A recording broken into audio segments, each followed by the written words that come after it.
หอมหาลังค่าผู้ใดไรเงียบในหอมกับบ่ใครได้เข้าไปอีกทีนึงกับเวลามันกับบ่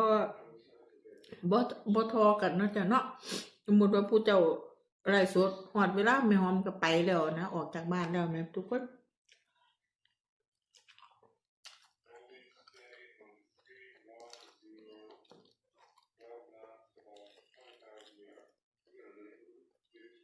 ไม่หอมก็อาศัยลงคลิปเอาพี่น้องไม่หอมบ่อาศัยไรสดคือเพิ่น